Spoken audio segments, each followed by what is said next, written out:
Tar. Tar. Tar.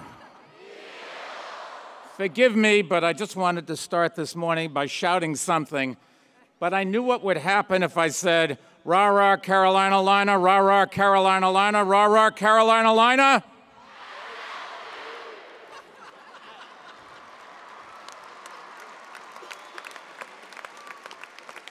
On that positive note, good morning, faculty, family, friends of the great class of 2012. And I particularly wanted to thank Chancellor Thorpe and the UNC Board of Trustees, including my friend and your fellow alum, Peter Grauer, for inviting me here. I also want to thank the president of the UNC system, Thomas Ross, and a former UNC system president, my old friend Dick Spangler. You should know that Dick and I went to the Harvard Business School just because neither of us could get into UNC. I am thrilled to be standing here today, not only because UNC is one of our country's oldest and greatest institutions. I'm actually thrilled to be standing here because it means I did not trip on the bricks walking over here. It's really treacherous out there.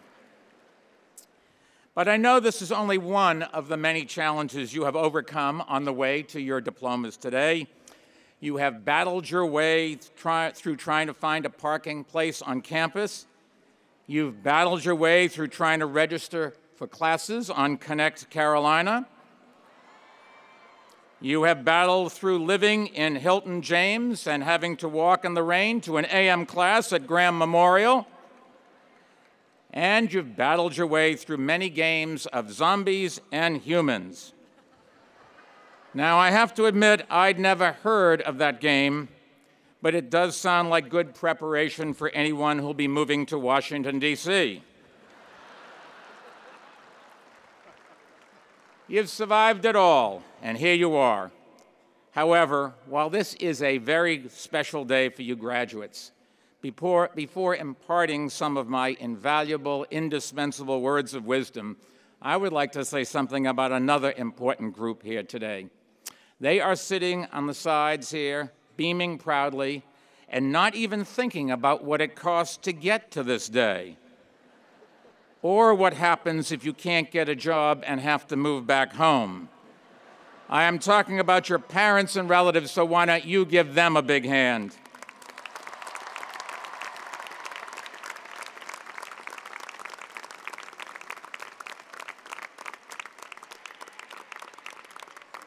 And since today is not only a very special day here, but a very special day across our country, let me wish all the mothers here Happy Mother's Day.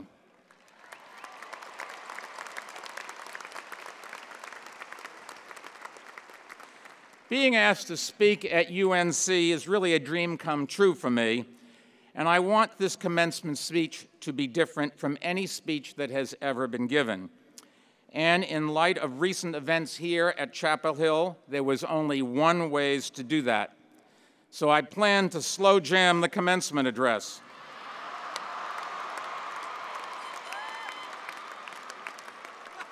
Unfortunately, I couldn't convince Branford Marcellus to join me. But I'm still determined to make this memorable, so I did do a lot of research to put me fully in the UNC groove. Since I arrived this morning, I've already climbed the bell tower and signed my name. I sat on the Davy Poplar bench. I challenged Chancellor Thorpe to a Rubik's Cube contest and got my butt whipped. I drank out of the old well for good luck. Someone told me to be careful since some fraternity guys had just been there, but I went ahead anyways. And finally, I joined a flash rave at the library. But I watched, and for the record, did not join, a group of speakers run across the pit into the UL and then sing the alma mater. It has been a great morning, and I haven't even played a few rounds of senior bar golf yet. So in any case, I'm feeling almost prepared for today, as you graduates are. You've made it. You've done it. You've earned it. And I'm sure this week has been spent reliving memories and retelling stories. And I know there'll be more of that tonight. But right now, I want you to take a look around you and think not about where everyone has been, but where they are going. The guy in front of you could win an Academy Award someday. The girl behind you could be a future president of the United States, or even, better than that, the mayor of New York City. The guy sitting to your right could be a future Nobel laureate. Okay, maybe not the guy to your right, but certainly the one to your left. There is no telling what the future holds for you or for anyone else. This is an exciting time in your life, and it's also an exciting time in history. More than any other generation that has walked the earth, you are free to pursue your dreams, unbounded by limits placed on your race, gender, ethnicity, orientation, or lineage. Only a lack of education can hold you back in America, and today you've cleared that bar, and you've done it at one of the finest institutions in the country. Your freedom, coupled with the diploma you will receive today, is something that people around the world would risk life and limb for. Don't ever take it for granted. It has been won through suffering and sacrifice, by freedom fighters and freedom riders, by abolitionists and suffragettes. It has been won at the ballot box and on the battlefield, in state houses and courthouses. The path of victory has not always been straight or swift, but it has been sure and steady. And that's been the story of America stretching back to our earliest days. At our nation's founding, African Americans were held in bondage. Those without property could not vote. Catholics could not hold office. Women could not vote or hold office. And homosexuality was, in some places, a crime punishable by death. But over time, we understood that freedoms are not fully shared, if not fully safe. If government can deny freedom to one, it can deny freedom to all. Exclusion and equality are mortal enemies. And in America, every time they have met in battle, equality has ultimately triumphed.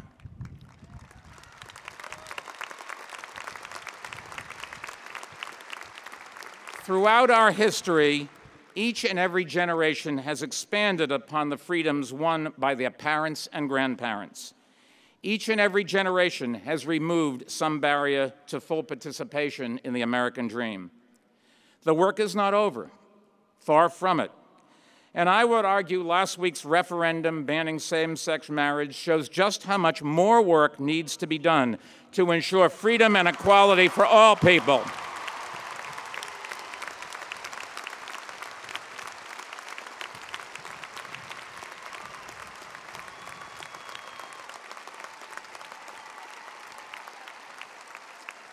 When the torch passes from one generation to the next, the light of liberty always shines more brightly. And I have no doubt that in your lifetime, liberty's light will allow us to see more clearly the truth of our nation's founding principles and allow us to see all people and all couples as full and equal members of the American family.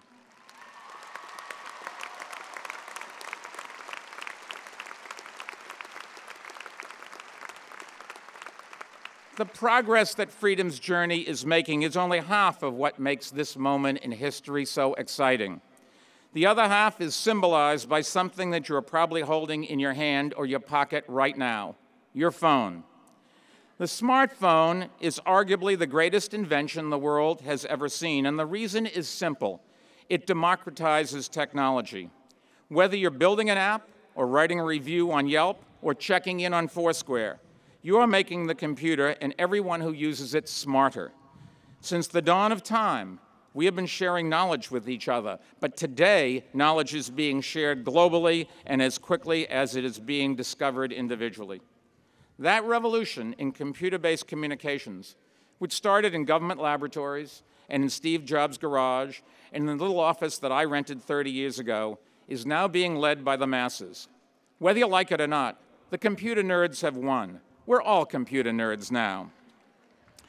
The creation of the smartphone is the most visible symbol of the technological revolution we're experiencing. But it's happening all around us. In every industry, the speed of innovation is moving at breathtaking pace. You can see it just down the road at Research Triangle Park.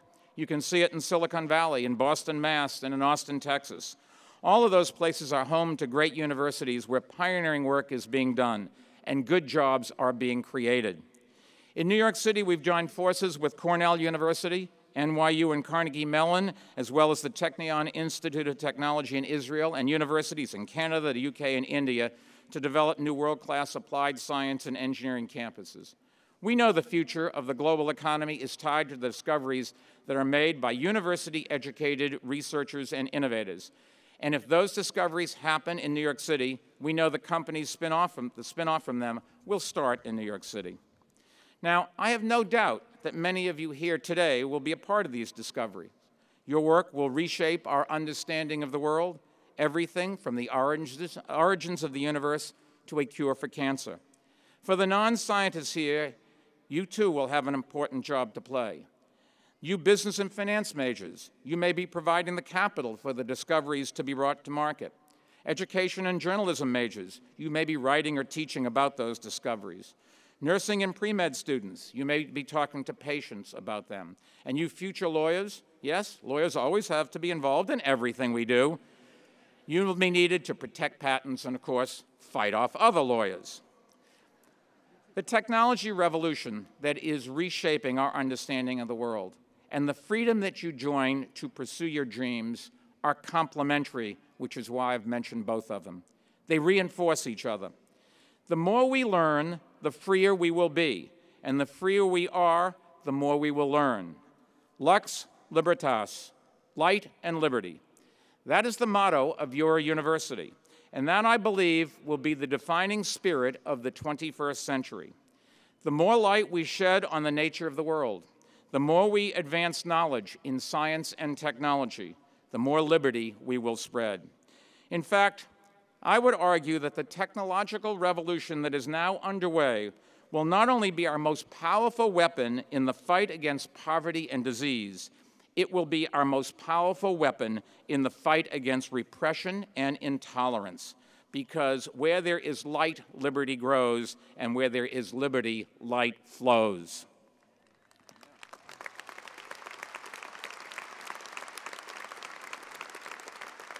Now, it's up to all of you in your own way to take what you've learned here and spread light and liberty wherever you go. That may sound like a daunting task, and I understand if you're thinking, sure, I'll be happy to do that once I find a job. But whether you have a job lined up or are still figuring out your next step, don't think that you've got your career all figured out. No plan for the rest of your life ever works out the way you thought it would. For example, I was an engineering major who then went to business school in hopes of someday running a factory which I knew nothing about.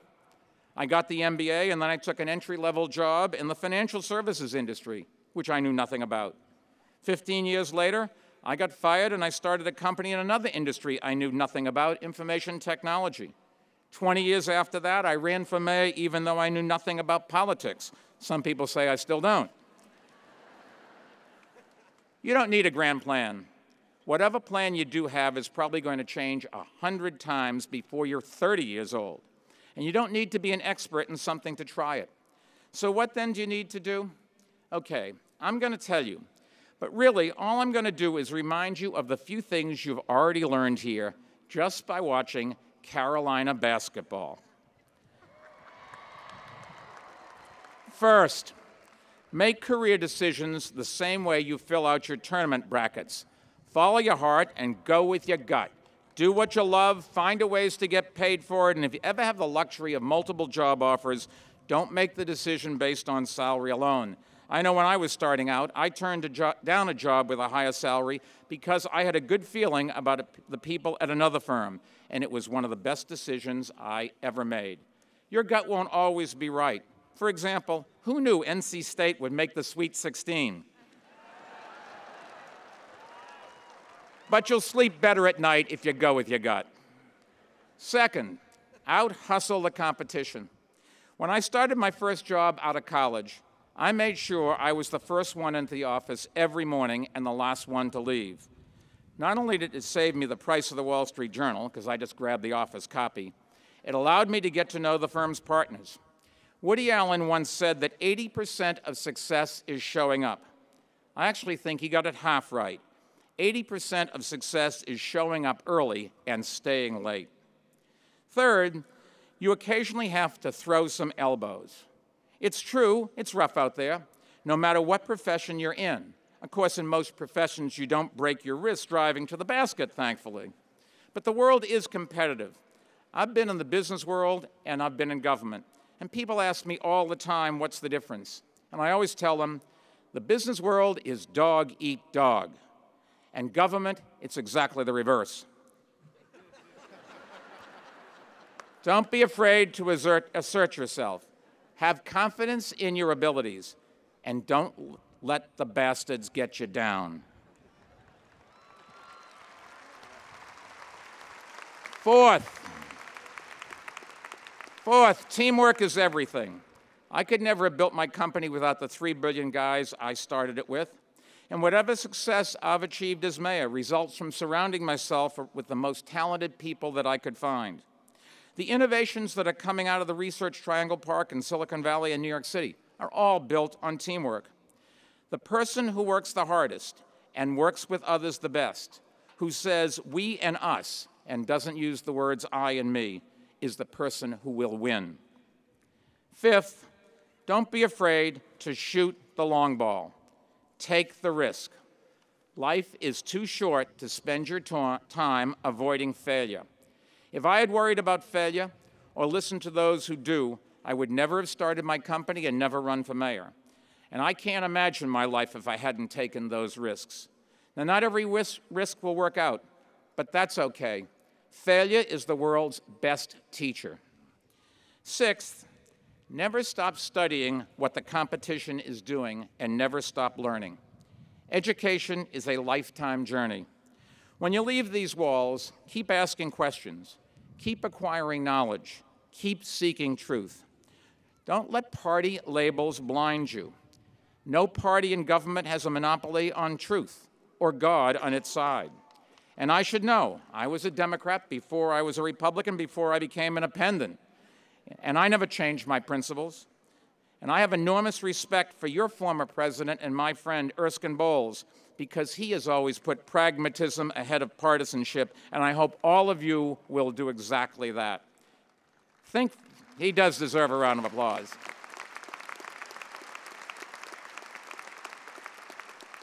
Think for yourself. Decide for yourself, even if it's not popular or if it runs counter to the party line. If everyone in Washington did that, our country would be a whole lot better off. And now, the seventh and the final piece of advice I have is, in the game of life, when the final buzzer sounds, the only stat you carry with you is the number of assists you made. So help other people put some points on the board. Or, as Dickie V might say, don't be slow to dish the rock. There's nothing more rewarding than making a difference in the lives of others. I've learned that firsthand, both through philanthropy and public service. Give what you can, your time, your talents, your money, and I promise you will never forget it. Now, I know you've remembered every single word of that, but just in case, I thought I would provide a summary of the 7 in no particular order. Teamwork is everything. Assist others. Risks are necessary. The first 3 letters of those words are T-A-R. I wonder where this is going. Hustle always. Elbows occasionally have to be used. Education is a lifelong journey. Love what you do. And if you put that list together, it of course spells tar. Yeah. All right. Before you receive your diploma and leave, I have just one more piece of wisdom to share. When the hard times come in your life, and they will, when the doubts creep in about whether God is looking out for you, just remember that not only did you see an NCAA basketball championship during your time here, but in your senior year, Duke lost in the first round to a 15th seed.